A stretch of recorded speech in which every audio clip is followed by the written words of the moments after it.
And we are live with another episode of the Daredevil Born Again After Show. Today we are talking about episode 7 that came out like 2 hours ago, and we've watched it, we've digested it a little bit, and now we're here on our after show that we do after every episode to talk about the episode that just happened. I'm your host, Dimithri Perera, and it's me, your co-host, Sara. yay! Like a well-oiled machine. I definitely knew I was going to have to say that. At some point, you're going to have to introduce yourself. And Okay. You are co-host of this show, so, you know. I'll get it down by the last episode. Yeah, you know. And it'll be like when you're a kid and the new year kicks in and you're still writing last year's year. Yeah. So the next time you're co-host. I still do that. Yeah, well, you know. You win some, you lose some. Nobody's perfect, you know? But thanks for being I mean, what is time since the pandemic, right? Like it's true. It's an illusion. It's a flat circle. Yeah, because it's part of it's like I don't remember what life was like before the pandemic, but I also do. It seems like it was yesterday, but it also seems like it was a million years ago. So, you know. If you are watching us live, you're watching us on youtube.com/The Keeg Show, which is where we're drawing the chat from. Or maybe twitch.tv/The Keeg Show. Or you're listening to the podcast wherever you get your podcast from. If you're watching us live, you can see Darth Choco here on the chat. Or not on the chat, on the show. Here to chat with us. Hello, I'm here. But I'll also get on the chat too. I mean, if you wanna hop on the chat, you can do whatever you want. You are our guest. But for those of you who are listening to the podcast, you can only hear our voices. So, pick your poison. It is what it is.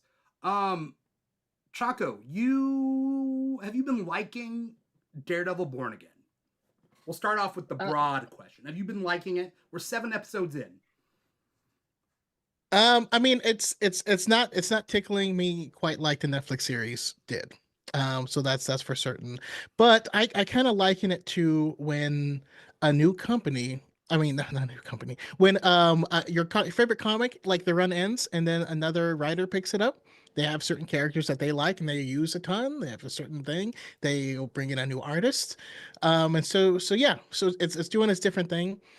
So I try not to judge it based off of the other one. Mm-hmm. So I don't end up disappointed all the time. How dare you take the mature route and see these shows as what they are, which is adaptations? How dare you not compare it 1-to-1 with the comic? I have been enjoying aspects of it, but there are still things that, like, especially in this episode, there's a few things that like really took me out. Okay. Had me shaking my head, but that's okay. There's also things that I really liked, you know. So yeah, I'm about. It's enjoyable watch. It's enjoyable enough that I will watch it as soon as it comes out because I don't want to be spoiled. Plus, watching Matt Murdock, just and the Kingpin. The Kingpin is still top tier, Marvel MCU villain, and I will never not love him. I think 2 of the best villains in the MCU come from the Netflix shows. Kingpin and Purple Man. Purple Man. Yeah. So good. Yeah. And he was so underrated. Good they had to kill him. Underrated villain, Grant Ward. Just saying. Oh, from Agents of S.H.I.E.L.D. Interesting. Oh, yeah. Okay. Yeah. But I wasn't considering... It's the one show left that we're not sure if it's in the MCU or not. I feel like we're assuming everything is in the MCU now. Really? Really? Cloak and Dagger? I mean... Runaways? Well, Runaways. I mean, may not be in the same timeline, but like it can all exist within the MCU. I agree. I feel like that's what. Well, now that the multiverse is existing, in the MCU, everything can be canon and nothing has to be canon. Yeah. Yeah. That pisses me off so much. What you just said right now. Give me Cloak. Oh, sorry. Actually, I do want Cloak back, but give me Quake back. Yeah. Okay, I loved Quake. First things first. First things first. Let's take it to the YouTube chat. The Jedi Smark is out there saying Grant Ward was incredible. Cries in Inhumans. Yes. Jedi Smark. Malik knows. Yeah, Malik should be used to crying in Inhuman because they're always shafted. Like, regardless of quality, they're just always shafted, and that's just. I think it's just because everybody just wants the X-Men, and Inhumans are just reminding them that they don't have the X-Men in the MCU. I mean, I think the coolest part about the Inhumans is, like, if you go, like, a Game of Thrones kingdom sort of angle to it, which I guess they tried to do in the show, but I think that's the cool part about the Inhumans is the royal family. But then when you start thinking about the royal family, like, what are the other Inhumans doing? Are they just, like, slaves to the machine? I don't know. Listen, X-Men versus Inhumans, where the Terrigen Mist Cloud kills Inhumans. Oh, sorry, kills mutants, but it turns Inhumans.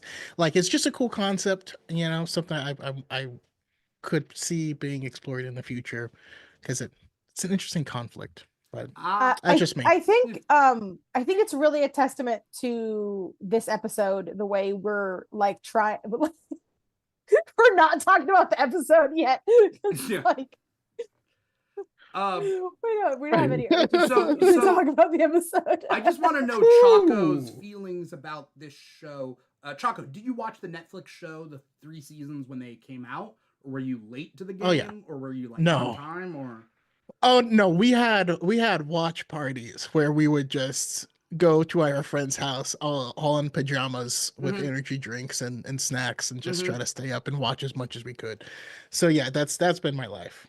Well, I mean, I invite you to this after show and you don't invite me to the watch parties before you even knew me. You don't go back in time and invite him to the watch parties? Yeah, come on. Yeah, I mean, I would. Rude. If I could erase it from my brain and go back there and watch it again, I would. Is Daredevil your favorite? I just want to Netflix feel show? something. Overall, yeah. I mean, from start to finish, definitely Daredevil's the best.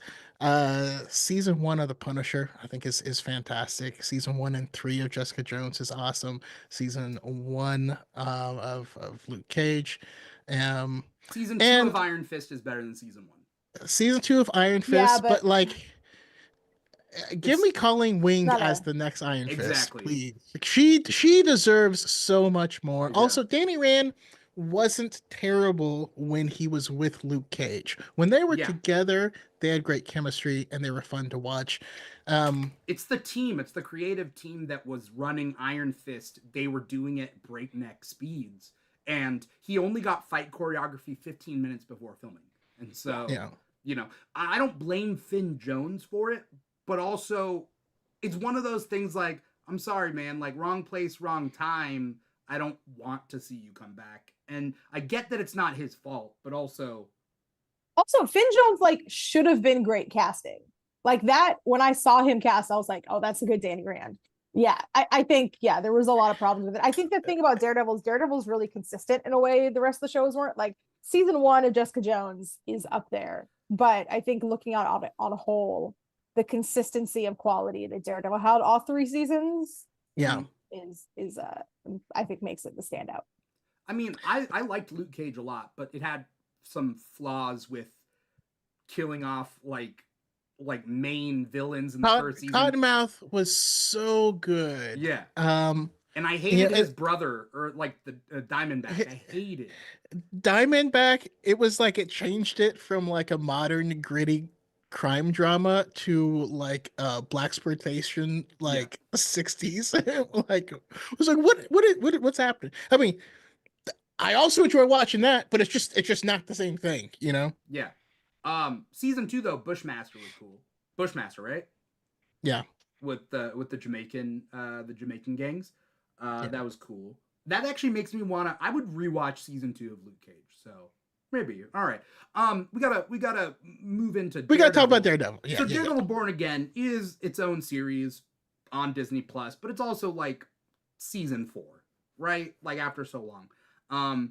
And like Sarah and I have been doing this after show for for the couple episodes that it's been on. So we relatively know each other's opinions. Did you say, Choco, that you like this show or don't like I this do show? like the show. I Okay. do like the show. I do not like it as much. I Yeah. think it's a step up from a lot of the Marvel content that we've gotten recently, Mm-hmm. and I think it's a step in the right direction. But no, it's not. It's not quite as good. Yeah. And I just want to, just because it's on my mind, but like when he touched the drawing and then remembered touching her face Yeah. and could tell it was her, I hated that. I Yeah. I wrote, "Oh my God, you're leaving your fingerprints all over this crime scene." Yeah, that's Matt probably Murdock, lawyer, not ideal. but It's probably not ideal as well. I think I hated that because I hate, as Dimitri knows, an unnecessary flashback to something that happened not very long ago. We all remember 25 minutes ago that he touched her face. So you didn't need to flash back to that in that moment to help me help me realize what's going on. Also, even if we didn't remember him touching her face, we would just assume that he touches the picture and he recognizes her, that we would put two and two together, that he recognizes her face by the touch. Like, doesn't really need an origin story. Yeah, Yeah. I feel like the main problem I had with this episode, and it was fine. Yeah. But I think the problem was it seemed like they got halfway through it seems like they got halfway through the season and got to this episode and then we're like, oh my gosh, oh, we're gonna do something with Heather, quick. Oh, we gotta make you care about Heather really quick. And then, oh my God, we're gonna kill Muse at the end of the episode. We gotta have a Muse scene, right? They were like, if you wanted me to care that Heather was gonna get killed by Muse, you had to start setting that up like 4 episodes ago, right? If you wanted me to think Muse was intimidating, you needed to set that up from episode 1. Like, the Absolutely. way that they immediately caught him, like literally immediately found his lair. All you needed was one survivor. You found the lair. I was He went to expecting his him to be therapist's there. office and then confessed to being Muse in the first therapy appointment we've seen with him. Right. It was just all like, it was like they were writing for an 18 episode show and then realized it was only 9 episodes. They're like, oh, we gotta, it was very, it felt very rushed to me. Thank Yeah. you. It does seem rushed, but it also is because we can see the seams. We've been talking on the past since episode 1, about the fact that this season and the next season were essentially like, they were all reworked, right? Their original idea, and then they kind of edited around kind of the pacing. The first episode was almost like episode 0. It didn't exist, and then they probably put that in. Like, that's what we're theorizing, right? I mean, has it been said that this season and next season were supposed to be one longer season? Because that's what it just seems like. I know that was the original intent, right? It was supposed to be 18 episodes, but also it was supposed to be like a case of the week. I feel like and this is like, I love Daredevil. So it hurts me that this is where I'm landing on it here in episode 7. Is it episode 7? Yeah. That I'm landing on. Like, there was a moment in time where I was like, okay, they had to pause in the middle of the way and kind of shift gears. But I'm like just about done giving them grace for that and being like, well, it seems like you should have just scrapped everything you had and started over instead of trying to muddle through with a mix of things that you already had. Because, like, Punisher cops, what's going on with them? What's Frank doing? I don't know. We haven't heard anything more of him. We know Bullseye is coming back from the mid-season trailer they did. What? And we've, like, Muse, there's nothing I hate more than when you have a villain that looks so cool and then is like a big old nothing burger. Like that was like such You didn't a like letdown. you didn't like when the mask comes off and he's Attack of the Clones Anakin, and you're like, this is weird. Wait, what?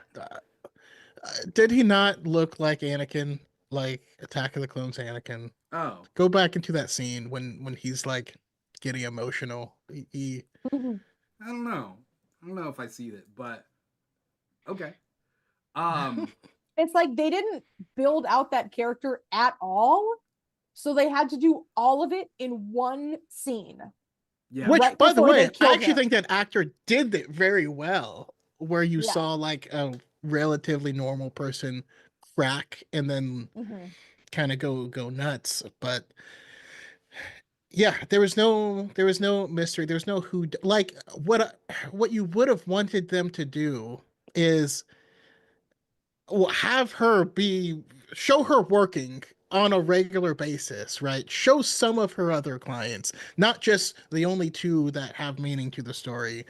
Mm-hmm. Again, make us like her, make us wonder who is this mystery person. This is just an ongoing problem with Disney Plus in general, is they keep doing limited series and we need series. You know what I mean? The old Daredevil show was allowed to breathe. There was episodes that were just a bottle episode, but you got to really get into the psyche, understand and love Karen, and see what's going on back home, so that when something happens, you care deeply about her and you understand why you do. There's two I reasons why that worked on Netflix and it doesn't work now. One is because binging versus weekly. Now, I'm a big fan of weekly because I sign up for a show. Like, I cannot stop watching a show, even if it's a bad episode. You're watching every week. Arrow, let's just say, and there's just an uninteresting episode of Arrow. I still watch it, and then I move on to the next week, and next week will hopefully be better, right? And if you're gonna stop watching Arrow, tends to be in between seasons, right? And I'm picking Arrow. I liked Arrow, but it had some, low points, right? yeah. You either stick with it or you don't. But the normal audience, and I say normal, like not abnormal like me, or I would assume you guys Mhm. being abnormal as well. They're willing How to just dare like you? not tune in the next episode. Like they could drop it easy, right? And so with binging, you can have like a filler episode and people are binging, so you run through it real quick and just get to the next episode. But if it was weekly, you would give up on the show, right? And we kind of see how like Daredevil episodes are placed together, like whether they're feeling like it. So anyway, the point being is like Netflix shows Yeah. can have that because it was binging. And then second thing is Netflix believed in their new like hip cool Netflix Marvel model. And now it's just a different era of the MCU where Disney Plus is like, we can't really, we're not going to Yeah. do 3 seasons of It's the a show. drop in the bucket for us, Yeah. It's versus just, like this is our baby. Yeah. why does any I character need a TV show? I feel like there's a lot of things in this show that would be really good if they would have been the only thing. Right? Like if we saw a season long thing with the White Tiger trial, right? Like if that was going through the entire thing the same way that, Punisher's trial was going through the entire thing. Muse should have been a season long threat. We should have been building up. And like you said, Yes. if we had multiple therapy sessions with him and Heather, we clocked him as Muse like literally the second he walked on screen. We're like, oh, he's Muse, right? That's Muse. And like it was so obvious that he was Muse that people were saying, I think Daniel Blake is Muse. And it was like, it's not even the body type. Like there's no way. But then if we're seeing the juxtaposition of there's bodies, there's like murals happening, and he's getting closer and closer with the doctor, with Heather, there's suspense that's building up of this has to what's gonna happen, like when is this gonna come to a head, like what's gonna happen, and is it going to involve Heather, right? But instead, we got the only therapy session we ever get to see with him, and he's telling her that he's a serial killer. And I'm like, are you a bad therapist? Like the way he was telling the story, and she was like, he's like, my parents forced me to do taekwondo and I hated it and blah blah blah. And then her question is like, do you still do taekwondo? And I was like, what Well, is well, in happening? defense, I could see I could see it being a dumb question, but I could also see it as your parents made you do it. Are you obsessed with it now against your own will in a way? Like, are you still continuing with it? It could be a I don't know. I don't know if that question was so egregious. At first glance, yes, I thought it was, but I would still ask him, like, well, how did that make you feel towards your parents? Or something like that. Feels like a. Because he did the thing where he said his parents forced him, and she was like, she said something along the lines of Like, he said that and multiple that times, upset, too. right? That upset you with your parents. And he was like, no, I love my parents. And it's like, okay, obviously that's a mechanism. But yeah, there was multiple times where I wrote, is she a bad therapist? I mean, But it's like, a we good haven't seen therapist, anything that's led up to that. a good therapist would have just said, "Hey, are you Muse?" and ask And every client. she essentially did. Ask every client right as they walked in, "Are you Muse?" You know, Yeah. you could solve the case pretty quick. Hey, have you been involuntarily committed 6 times? You know, Maybe you need a more aggressive therapist. Like that's like you have to screen your clients. Yeah, are better. therapists allowed to do that? They probably are, right? Like, Yeah, they get your medical history. okay. Um, Here's okay. Let's. If I was the executives, episode 1 of this season should have been a whole season, or at least half of a season. Um, the whole setup. like the setup to have Karen Page and Foggy Nelson there to reintroduce Daredevil and what his daily life is and his relationship with them and his relationship with not killing and who Bullseye is. And then you have them fight so that when he throws him off the roof, you actually feel the weight of he broke the only oath that he has. Now also you can have him, I don't know, go to church or do something with his religion, which is, I don't know if you're aware, it's kind of a big part. Like, he dresses like a devil. I don't know.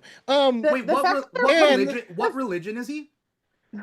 The fact that they're putting that Mormon, little I believe, goddamn cross necklace on him and being like, "That's enough," is genuinely he prayed upsetting. once in one episode. Uh, Yeah. But like you could spread that out.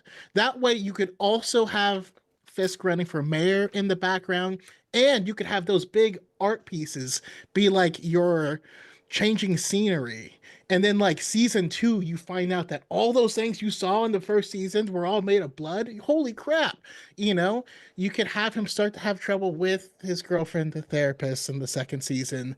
And I would even age up Muse and almost put him as like a potential romantic rival for her, so that's that you're like, what is going no, on? That's Smallville shit. Well, anything. I would do anything to make it not obvious that Yeah. that's Muse. That's him. Yeah. He's right there. Guys, that's him right there. I would, if you could make them wonder something else about him or about their relationship, and then have him become obsessive and weird towards her, Yeah. where he's worried, and like, I don't know. I just, they won't let any of these projects breathe, and I Yeah. feel like they could be so much better if we had just a little bit of room to breathe. Here's the thing. You can't do a mystery properly or a thriller properly or something that takes like a build up or rhythm or whatever when you're constantly editing and revising scripts. When you're cutting things up and you're Frankensteining everything, like you're playing with a puzzle here, and like everything's out of order, and like all the pacing goes out the window. And so like I blame the show for cutting it up, but also I'm like, well, they can't because they've shot themselves in the foot already by trying to rework the series. my hot take is I think they should have stuck with. I want to see the original show. I want to be in the alternate universe that has the original thing that they were going to go for, because I think that they shouldn't have done that first episode. I think because there's all these mentions of like Karen and Foggy. I think, and I know this is a crazy thing to say, I think they should have died off screen, and I think we should have picked up with him, not having been Daredevil in a long time, and everyone's kind of alluding to this thing that happened. And then maybe we get a flashback, or maybe we get a confessional booth with a friggin' priest where he says, I can't go back to that because I killed this guy. It's the one thing I said I wasn't going to do. Right. Yeah. And the fact that Matt put the suit back on and is seemingly feeling no regrets about it. Like he has that he moment feels fantastic. That moment with Cherry where Cherry's like, you promised me. And he's like, it's serial killer. What are you going to do? And he's like, and then he said something like, when you were on the force and this happened, you would call me. Like he's so smug about it. And he's like, well, he's an addict. Well, yeah. Right. But I guess I like him in the pathetic one. I like the pathetic version better. I mean, you know how like in these shows also that they like really shoehorn in references and they just make it really obvious to like other heroes? Like, it would have been like normal and made sense if he was like, what are you gonna do, call Spider-Man? Like, no, you got me. Spider-Man doesn't come here. So like, if they kind of dealt with that, but anyway, whatever. I do like Choco's idea about kind of like showing more in that first episode. It is like show more or just don't do it at all. Or move on. Yeah. I would have liked to see, look, we can't have the roller coaster if he's already emo boy and then he's just a little bit more emo boy. Like, why wouldn't it have been better to show Daredevil like happy, swinging around like the Daredevil from She-Hulk? Like he's swinging around, you know, maybe he's bedding a couple of different ladies, right? Maybe, you know, the police are on his side. And then the bullseye thing hits. Mm-hmm. Now Daredevil disappears. Now he's, you know, Foggy's dead and whatnot. Like it just would have been better. And that's my point. You have to establish a status quo. If you do not establish a status quo, then what is this a comparison to? You know, there's and that's what comics do all the time. It makes me mad because sometimes, you know, they do something wild and you're like, oh, this is really cool, keep going, and they're like, nah, everything resets and they're all back to what they were before. Daredevil all the time. How many times does Daredevil in the comics give up being Daredevil just to be Daredevil again? I mean, it happens in the comics and then it happens in this show, in the Netflix show. How many times? You know, he gives up being Daredevil all the time. I'm also afraid, and even before, like, we haven't even gotten to like a lot of the nitty gritty of this episode. I'm afraid that they're backing away from the corrupt cop Punisher thing that we cheered for. Yeah. I think they're backing away because this anti-vigilante task force hasn't really done anything bad lately. They haven't. They seem to be fine. They're not kicking any dogs on the way out. Like, yeah, they're just cops with a little bit more power that Fisk is allowing them.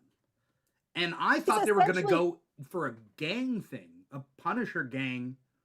Yeah, Fisk is essentially doing the thing that Daredevil did in season 2 when he caught Punisher, and then he went to, I think his name was Brett.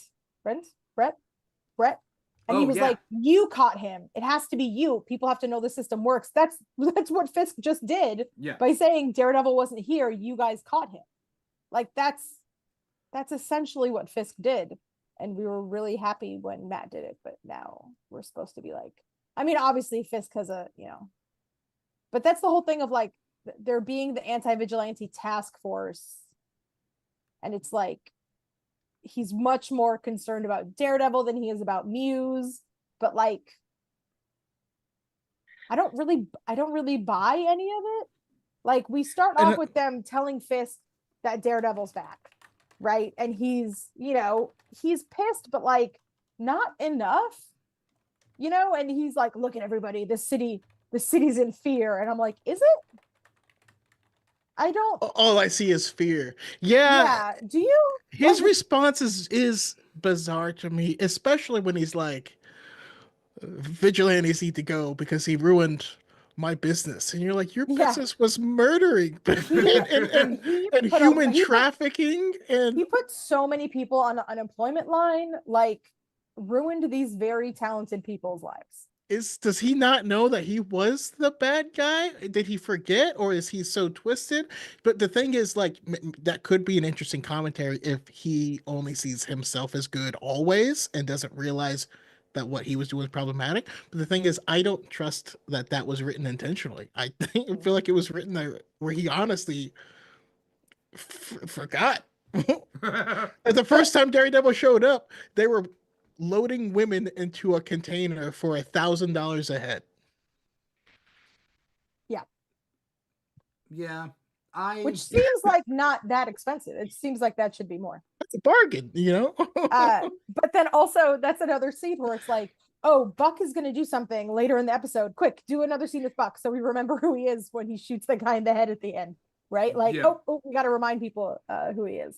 And then Yeah. we have the Heather scene where it's like, Well, the first scene of the episode where they get into the shower? yeah, Okay, so Sarah, what have I been saying I want to see? a sex scene. So, okay, that was close. I was gonna say Matt in the shower. Yeah, that's what I've been wanting to see. I'm just saying, And like, it was not enough.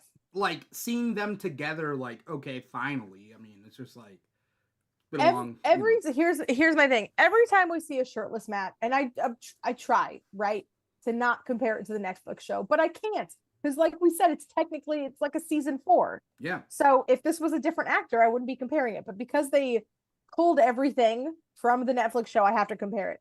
He's like so, like he's so hot, but he's so scarred, right? Like every time he takes his shirt off, you have like a 1-2 punch of like, this guy's hot. Oh my God. Like what has What has he happened to him? been through? And He lives in a blender. I did not get that. No, It's he, like he had one gotta, bruise on his back, and she like was like, "Oh no." where are those Nobu scars, right? Like, and the other question I have for Heather is this.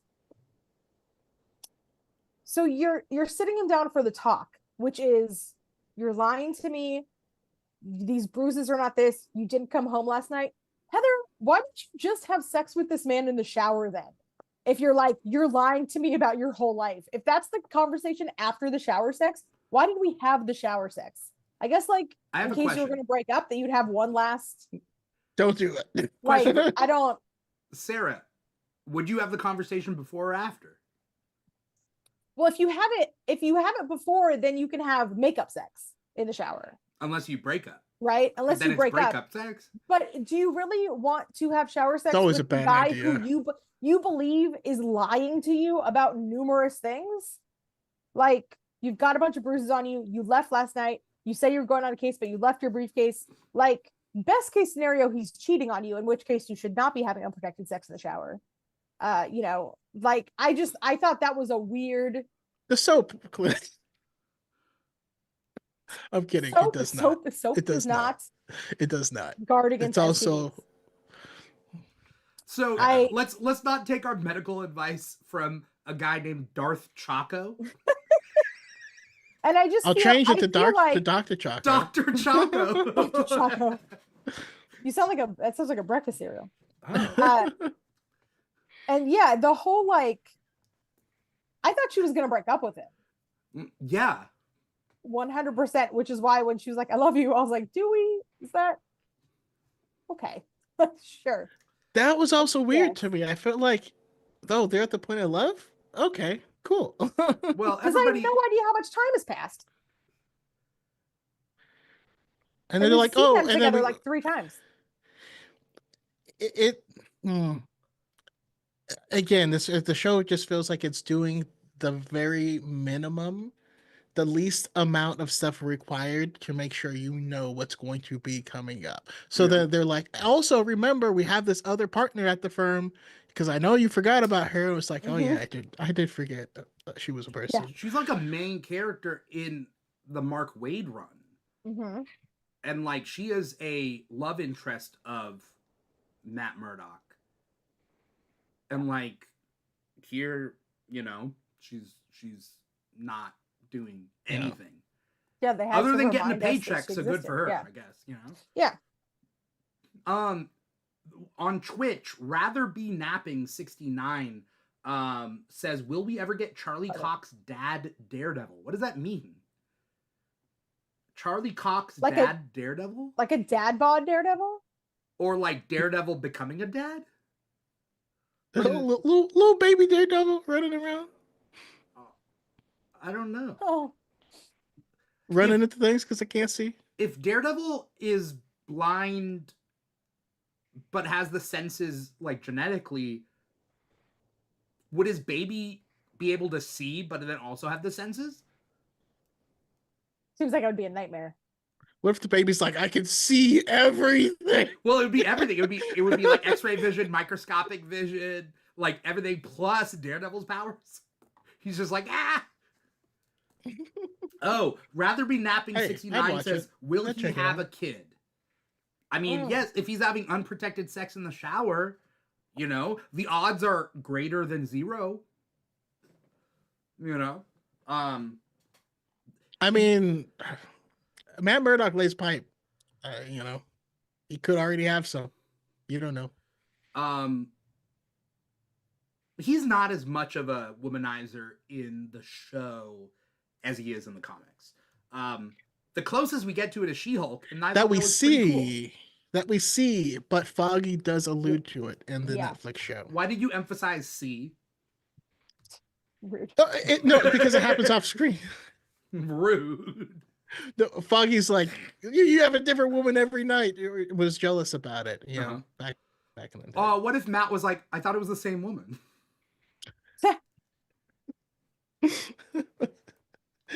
Terrible. I love the moment where he says something good. He's like, how would I even know if they're good looking? He's like, I don't know, but you always do. It's my favorite moments. It reminds me of Ray, the movie Ray. Yeah. With Jamie Foxx. He feels the wrist. It's the wrist, right? Yeah. And he's like, all right, well, however he does it. So with this episode, it starts off with the Heather thing and whatever. Then we do get a scene, like one scene with Daniel Blake and BB. BB. Yeah, at the very end. At the end? Yeah, that's one of the last scenes. Towards the end, yeah. Oh, what happens in this episode then? So the next thing is that Cherry confronts him, doesn't want to help Matt be Daredevil. Yeah. Then we get Fisk's whole like, oh, he employed so many people. And then Cashman's like, you have to get over it. You're the mayor now. Then the detectives go to Muse's lair. Yeah. And have you mean everyone goes to Muse's lair? The most hilarious moment in the episode, which is there's bodies. Yeah, on hooks. Yeah. On hooks. Okay. There's there's containers of blood. And then she puts her flashlight over to a spooky painting and goes, Jesus. And I'm like, there's bodies hanging. But the painting is what spooked you. Like the body's hanging, I can deal with. But she sees the painting and goes, Jesus. Oh. The thing that made me laugh is like the second they turn around, Daredevil drops in, like he's been waiting up there on the scene, like the whole time. And then the other cop walks in a second later. So like everyone just went there at the exact same time. It was just what's that guy's name? I forget. It's with a C. Is it Cowell or something? Something like that. Anyway, that guy in the first episode, Powell. When they first fight in that scene, like that's a cop trying to kill a blind man, right? Like, yeah. And then later, when he's like, "You killed him," and he's like, "I'm an honest cop from a family of honest cops." In that one scene in the courthouse, right? Yeah. I'm like, wait, what? What? You just tried to kill a blind man in a abandoned apartment. What are you talking? What? And then like here, because he was the lawyer of the other guy you were trying to murder. Yeah. And then here, he was there to murder a witness. And then here, he's just like, yeah, he gave me an owie. He just like got knocked out. He's like, Hey. But before I got my concussion, I clearly saw it was Daredevil. Yeah. Great. And then we get Angela in the hospital telling us a bunch of things we should have seen. You're right. Then we get a plot line I could not possibly care any less about. Which is? Luca and Vanessa. And Vanessa. Oh my God. But I'm an angry boy. And she's like, but you're too loud. Oh, but you like it though, right? I don't care anything about Luca. Like, I don't. Well, he's dead now, so. Yeah. Well, here's also the thing. I was looking up something, and then Luca popped up on like, I was looking up characters.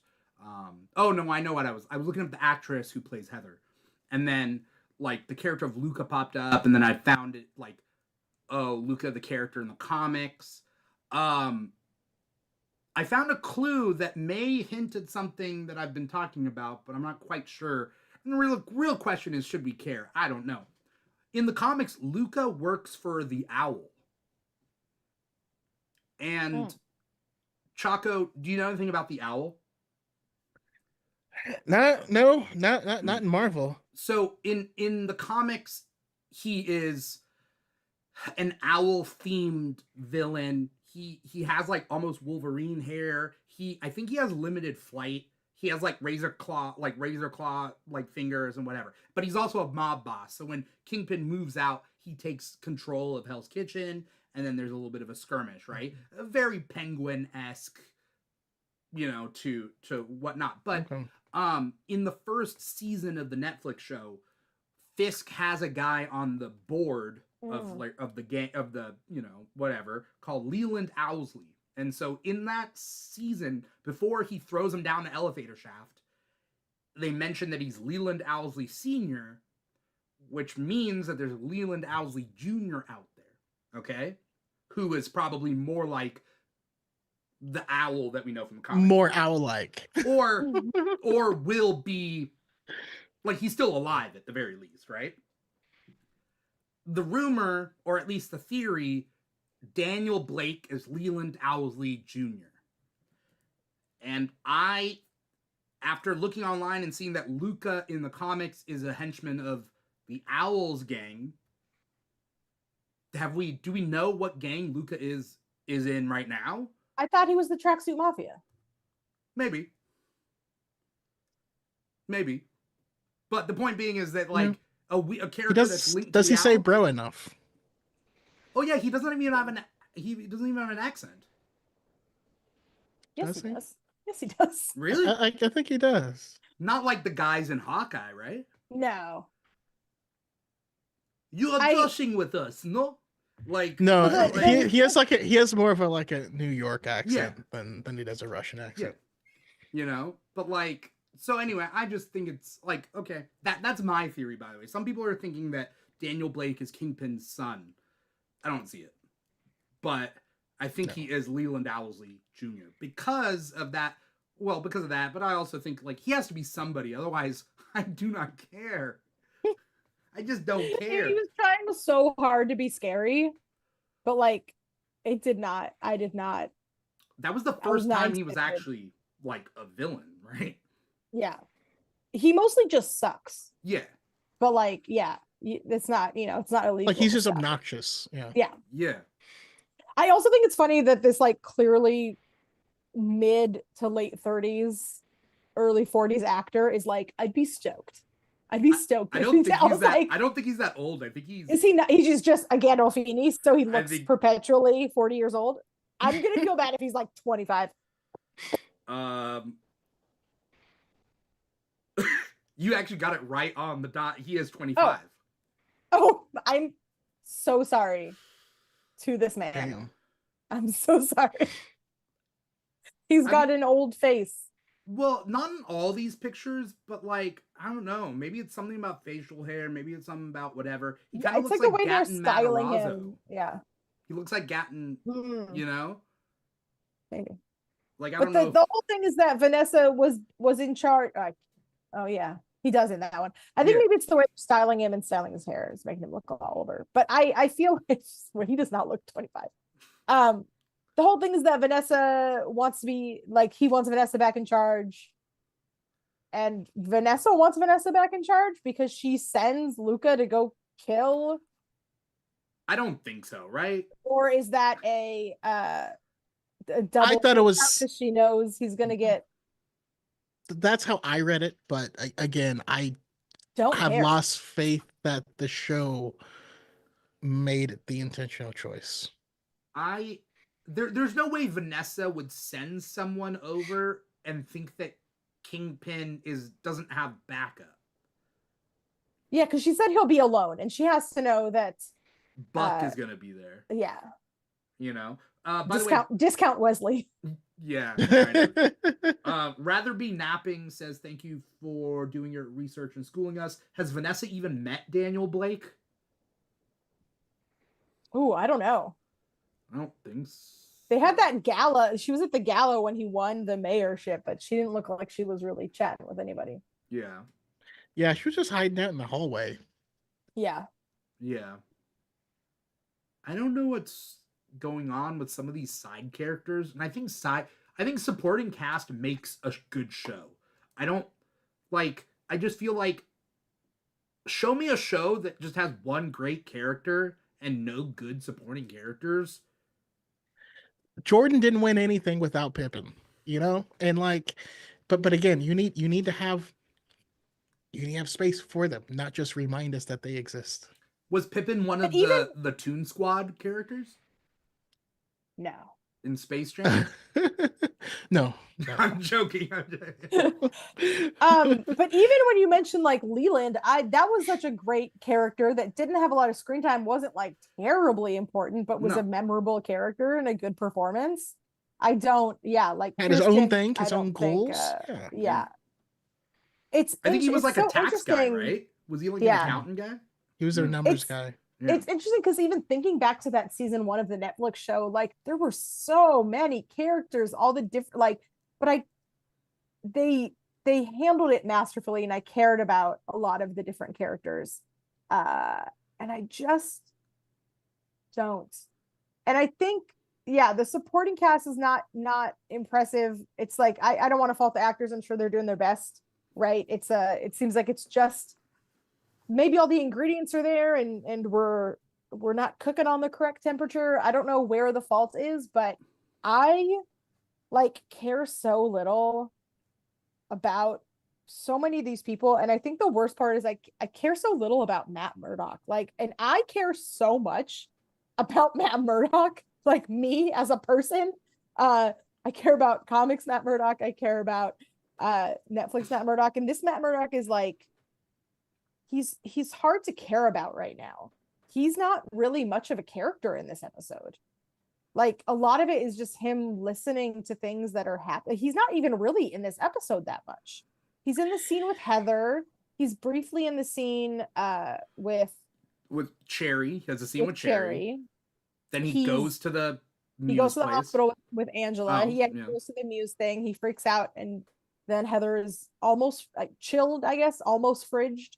And then he's in the hospital with her. But because there's so little chemistry between him and Heather, it's obviously I have no connection with Heather, but then it's hard to connect with him in those scenes because there's no chemistry happening. So I'm gonna push back just a little bit and say that I don't really care too much about Heather, but I do have to say that Muse cutting her was gross and just automatically made me be like, please don't die. It's a gross way to die. I don't want her to die. There was I don't really care, I guess, but I also didn't want her to go like that. Yeah. Especially because we already had, Matt already lost Foggy, right? You wouldn't want him, the next person he gets close to also die. Right. Yeah, I agree. And I was equally grossed out by the leg touch. Don't know why we had to have that. Seemed to be insinuating that something else was going to happen there if Daredevil had not come in, and I don't like that we added that. That seemed to be an unnecessary addition. I'm not sure. I remember it, but I don't know what the purpose was. It was uncomfy. Was it sure. supposed to be him trying to comfort her? Cause she didn't she say like, "Are you going to kill me?" And he's like, "I don't know," or something like that, right? Didn't he? I don't know what she said. It was like, "What are you going to do?" Yeah. Or something. Or like, "Don't do this, please don't do this." No one has ever comforted me in a moment of stress by gently caressing my thigh, is what I'll say. It was an uncomfortable addition to the scene. But I wrote in here that I think this is the best scene so far. The scene where he's finally Muse and he's kind of and he cuts her. I was like, it's brutal, it's like uncomfortable, but we're like finally seeing how scary he is. Because that's what I've been saying from the beginning, is we keep like talking about how he's killed 60 people. But he doesn't seem very scary, and he finally seemed scary in this scene, and then they fucking killed him, which was tough. But I was like, fine, like this is he's intimidating, right? In this scene. And the fact that he wasn't draining her the same way he was draining everyone else, he was clearly gonna, do some kind of canvas right there with her. Yeah. Yeah, which would have that is true. Which would have helped if we would have seen him gradually becoming obsessed with her. Right? There were things that are flashing in my mind that they could have done, right? If we had seen her sort of like working with him in passing throughout, and then see murals of like just eyes or just lips as a mural, like, and it turned like, let's make it a mystery or something, right? Like all the pieces together become Heather. You know what I mean? Like, like if he's taking like, the things that he loves about her or whatever, the things that are attractive, and then like you can't really tell it's Heather until you put it all together, which rhymes. Because even the Angela moment where she was like, yeah, he was talking about these sketches he was really amped up about, and I was like, why didn't we see that? Like, if we saw him frantically sketching her, right? If we saw, we didn't see him sketch anything. He just had him. He just had also, him, it's not sketching; it's painting, right? There's a three-dimensional. It's finger paints. I know, but she calls it sketches. She says he was amped about these sketches. Okay. Yeah. Rather be napping 69 says he's painting her thighs. I don't know what that means. Like by touching her, or you're saying that painting the eyes, painting the mouth. Is that what? Nope. No. We'll skip past that. Ejectocito, cuz. I did. I do like that Fisk heard who it was like, my therapist. No. No. Don't let anything happen to her. She's really helping with my relationship. Yeah. My marriage has never been better because of her, I've basically never been better. Here's a question. Did you guys like the scene where he shoots the grappling hook through Muse? I had to rewind it. I did like that. I rewound it because I was like, what just happened? It's weirdly cut because I rewound it for another reason. And that is, what is Matt doing for the 5 seconds it takes for Muse to look over, grab the knife, stand up, jump? Because he's like getting that part, he's getting that attachment on his. No, it's not a grappling hook. It's remember when we saw him? I think this is what it is. Oh, maybe it is that. I think it's a grappling hook. When we saw him practicing with it, he had one of those like. Remember the things like Nobu had where it like went out and it just like slashed people? But I think it was like that. Hook, it's right? Like it's like a diamond shape. I'll have to rewatch. That seems like a purely no, you're right. He was playing around with that where you kick the rope and you swing it and shoot it out and stuff. Yeah. What's it called? That's called something. This is like a martial art. It's called something. A Kusanagami, maybe? Or it's related to them at least. Is that a real thing?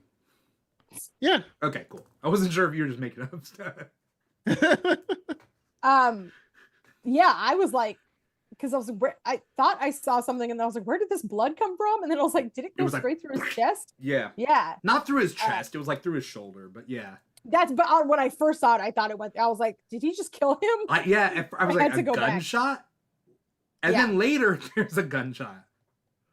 So she center mass unloads It was cool. I liked it. I do also think it's funny that I wrote down in my notes, Heather, is this a smart thing to do?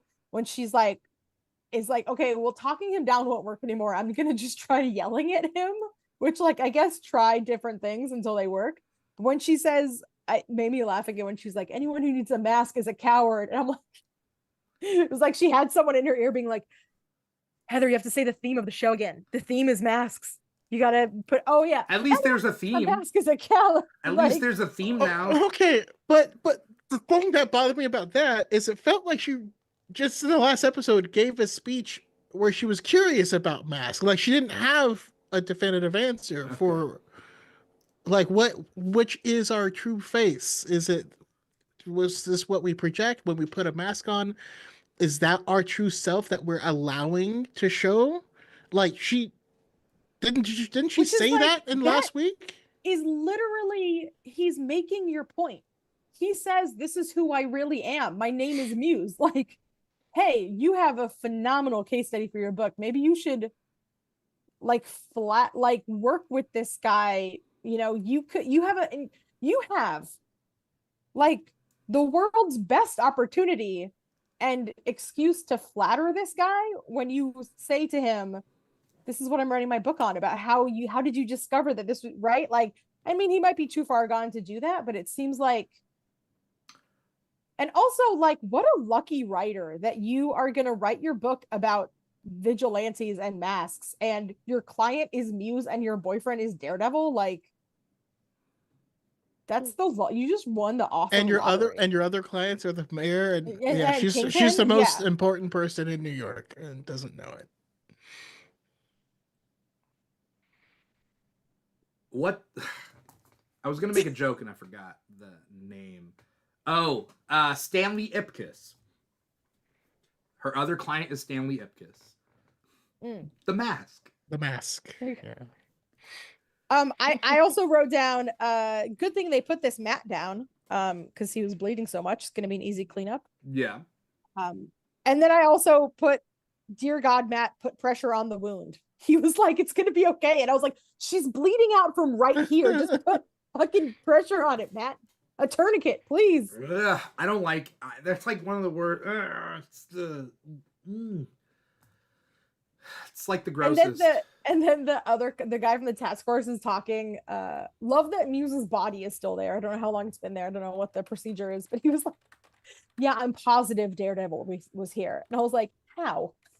How are we positive that Daredevil was here? Like, there was definitely a fight, but if we're led to believe there's like a vigilante problem, you're a bad cop. then it That's could have been, yeah. You're like a capital B bad cop and a lowercase b bad cop. Like, also, did he just swing over the police cars? Because that's the I wonder front. that too, because the police showed up. They showed up He before. flew through the window. Yeah, so they pulled up and They pulled up and they looked at the window because they knew what room it was too. And then Daredevil just go right through it. So like, okay. I feel like I'm not necessarily upset that this is how Muse went out. I'm upset at the rest of the season with Muse. Like, if they would have built him up properly, and then this is still where it ended, I would have been like, okay, that was a formidable thing that happened, right? Like that worked for me. But because there was no build up to it, it was just so anticlimactic. Like, he never really seemed like he was a threat. We didn't get to see if we would have seen his relationship develop. Like, take out genuinely all of the scenes of Fisk and Vanessa in therapy and make those Muse in therapy episodes or scenes. I mean, it would have been better. That would have 100% improved it for me, especially because the Vanessa stuff, like, that straight up does not seem to be paying off at all. Like, yeah, he beat the shit out of her lover last episode, which I still don't get. What happened with that? I don't know. I still don't get it.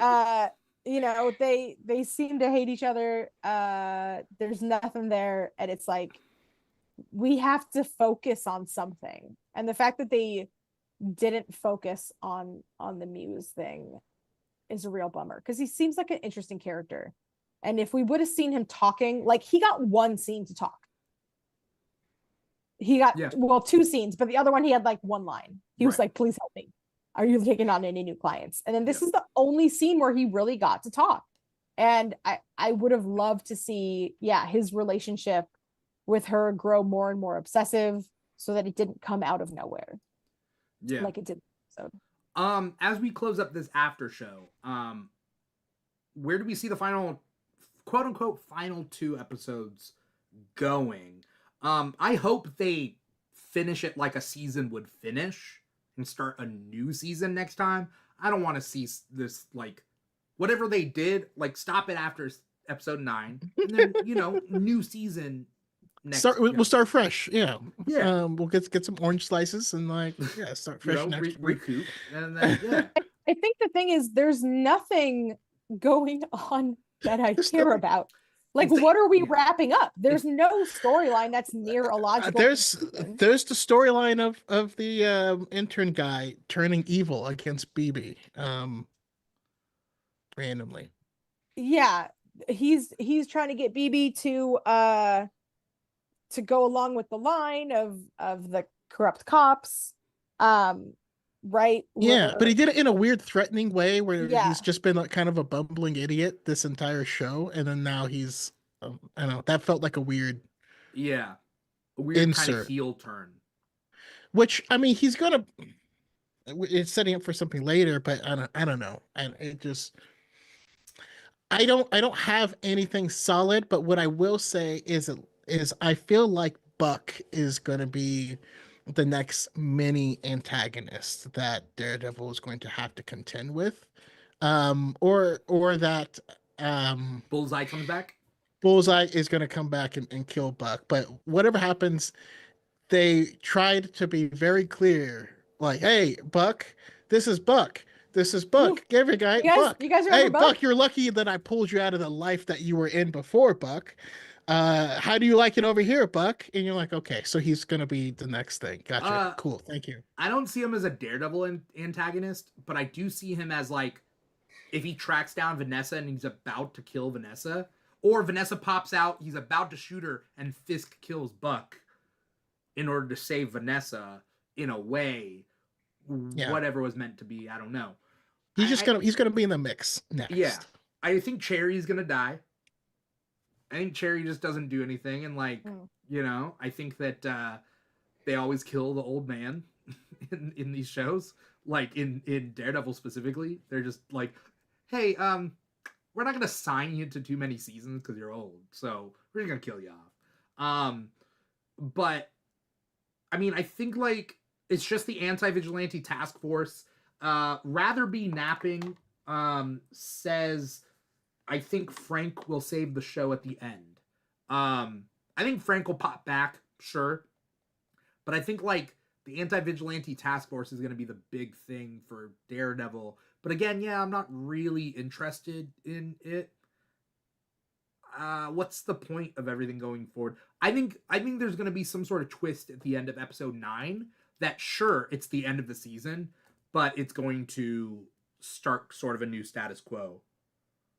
We kind of have to establish that the anti-vigilante task force has become vigilantes unto themselves. So maybe we'll be able to establish that.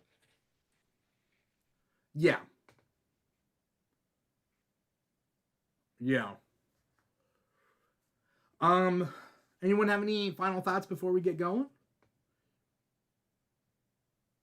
I do still enjoy the show. I know we were just ripping it a new one, but like it's still a fun thing to watch, even if it feels like a string of disconnected stuff, smattering of things that happen. yeah, I it's just all so disconnected. There's not nobody seems to be on an arc. There doesn't seem to be a natural progression of what's going on. There's definitely too much going on that I don't care about at all. And it seems like, not to, backseat drive, but it seems like there could have been ways to make me care about it. And I think that's why it's so frustrating for me, is like I can see a version of this where I care. right? There's a version of this where I think It's got that, potential. It's got the yeah, bones. yeah, the fact that it's got the potential and I could see where it could have made a turn and got me to care about stuff, but didn't, I think is more frustrating than if it just like sucked. In which case I would be like, that sucked. You know? Yeah. But I'm going into the last two episodes having no idea what to expect, because with Muse kind of taken out, seems like we're doing, we're really trying to put a lot of focus on the task force thing.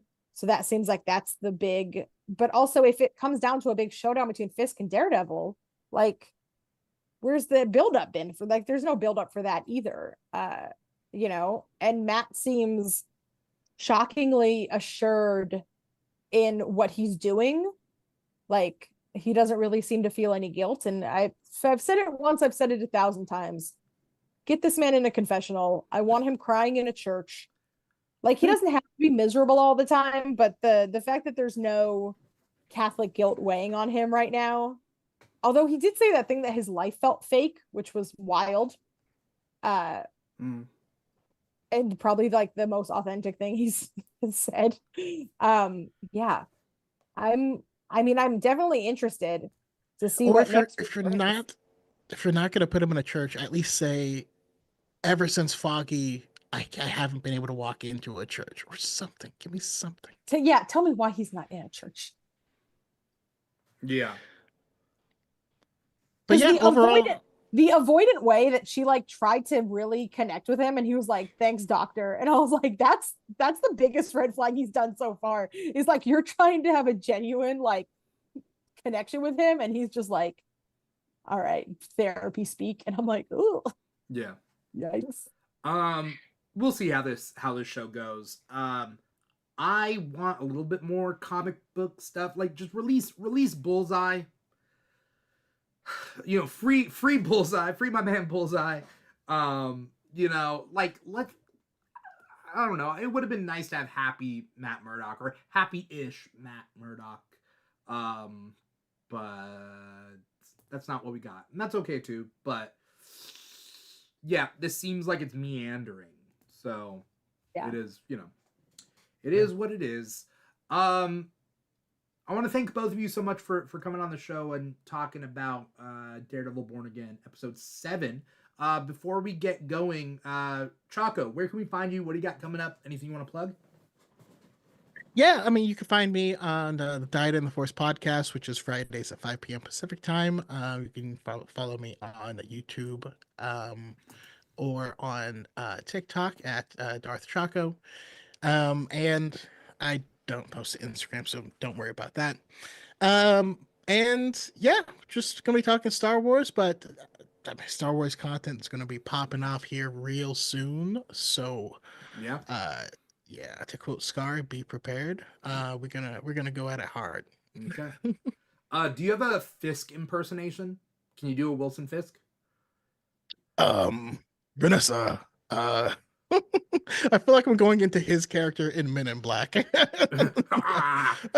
Sugar water. Vanessa, I don't know what to say to you because I'm a weird dude. That's good. That's what, rather be napping 69. That's what you get. I killed your boyfriend. Vanessa. When I was a boy. Like, I don't know. Sara, thank you so much for being my wonderful co-host. Where can people find you? What do you got coming up? Anything you want to plug? You can find me on Instagram and TikTok at Ms_Marauder. We've got some videos from WonderCon coming up. We got some Sandworm videos. We were there as a Sandworm and Tiny Paul Atreides. Also gonna be posting some process of redoing KB, because I sewed her in one night and I would like to redo that KB cosplay.